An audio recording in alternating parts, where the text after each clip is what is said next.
तू ही सागर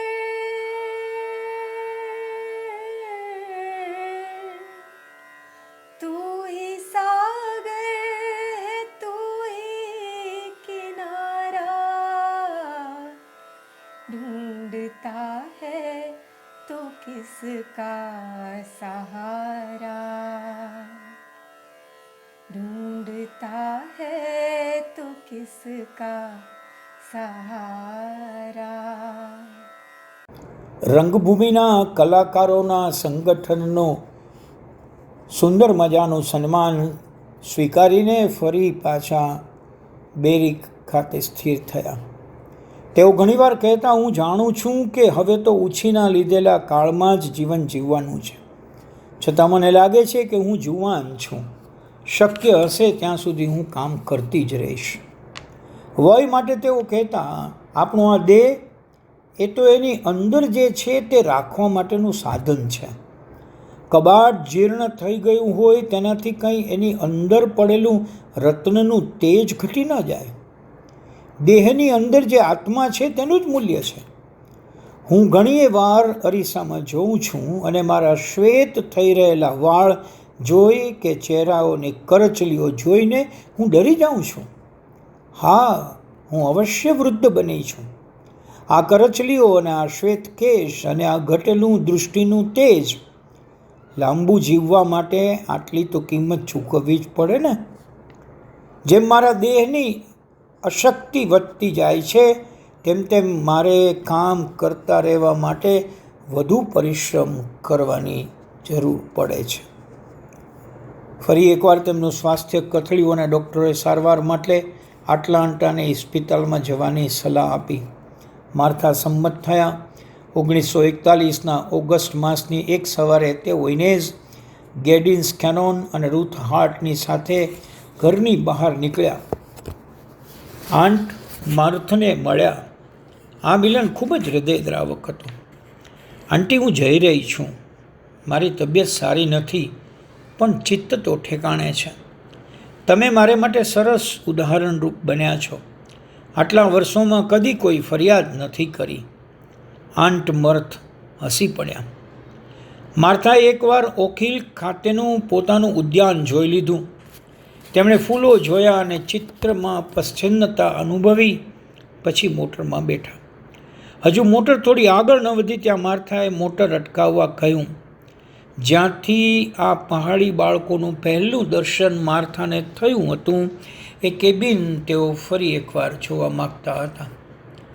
પછી તેમણે ગેડિન્સને કહ્યું, ચાલો હવે આટલાન્ટા ભણે જતા રહીએ. ગાડી જરા તેજ હાંકજો હો ભાઈ. પરંતુ સેન્ટ જોસેફ હોસ્પિટલમાં દિવસો અઠવાડિયામાં પરિણમ્યા અને અઠવાડિયાઓ મહિનામાં પરિણમ્યા. ઘણી વાર તેઓ બેચેન થઈ જતા, છતાં ભાગ્યે જેવો દિવસ હતો જ્યારે તેમણે શાળા માટે કંઈ કામ ન કર્યું હોય.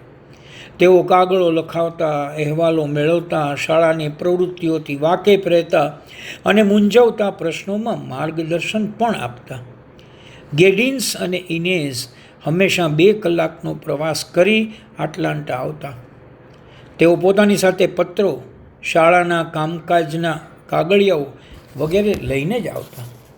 ઇનેઝ આવતી એટલે માર્થા પરિચારિકાને કહેતા, એક વધુ ઓશિકું મૂકજે બેન, જરા હું અઢેલીને બેસી શકું. પછી ઇનેઝ પત્રો વાંચી સંભળાવતી. તેઓ જવાબો લખાવતા, શાળા માટેની સૂચનાઓ લખાવતા. કેટલીક વાર અધવચ્ચે જ એમનો અવાજ ડૂબી જતો અને તેઓ આંખો મીચી દેતા. પણ તેમને ખબર પડી કે બેરીના એક સ્નાતકના લગ્ન છે. ત્યારે તેમણે ઇનેઝને કહ્યું, વાતાવરણ ખુશનુમા રાખજો. મારી બીમારીથી કોઈ ફરક ન પડે તેનો ખ્યાલ રાખજો. ઓકહિલના બગીચાઓમાંથી ફૂલો લઈ પ્રાર્થના ગૃહને બરાબર શણગારજો. ઓક્ટોબરની 7મી તારીખ આવી પહોંચી. માર્થાનો જન્મદિવસ હવે શાળામાં પર્વત દિન તરીકે ઉજવાતો હતો. આ દિવસે શાળાને જવા માટે માર્થાને ડૉક્ટરોને વાત કરી, પણ ડૉક્ટરોએ હા ન પાડી. માર્થાને દિલમાં હતું કે જ્યારે સેંકડો છોકરાઓ ગીતો ગાતા હોય ત્યારે હું ત્યાં હાજર હોઉં તો કેટલું સારું. ડૉક્ટરોએ તેમને અડધા દિવસ માટે પણ ત્યાં જવા દેવાનો ઇનકાર કર્યો. માર્થા ઇનેસને કહ્યું, જુઓ, કોઈ ઉદાસ ન રહેતા.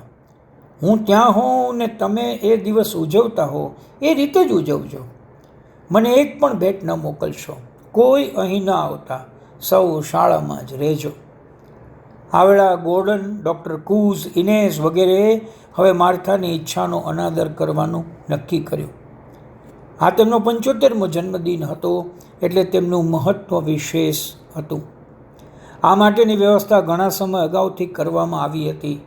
વિશિષ્ટ કેક તૈયાર થઈ હતી. 75 મીણબત્તીઓ ગોઠવાઈ અને બાસ્કેટમાં માર્થાને પ્રિય ખોરાક મૂકવામાં આવ્યો. વિદ્યાર્થીઓ તેમજ અધ્યાપકોએ તેમને શાળાના હેતુઓ માટે $75ની ભેટ તૈયાર કરી.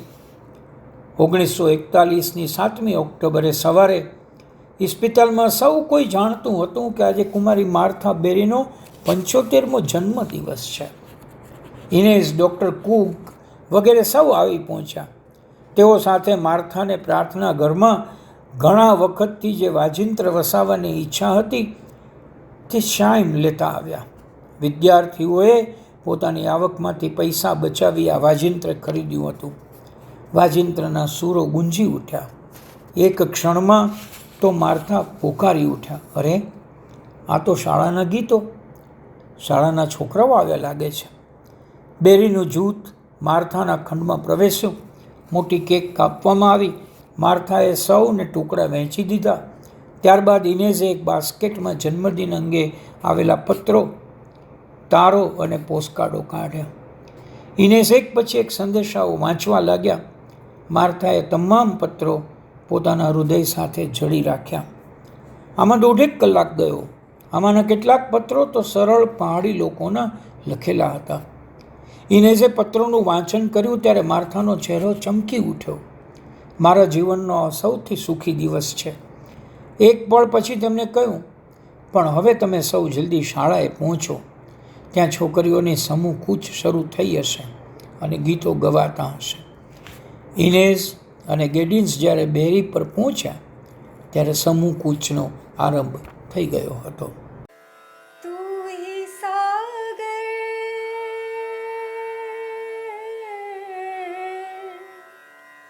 तू ही सागर है, तू ही किनारा, ढूंढता है तो किसका सहारा, ढूंढता है तो किसका सहारा.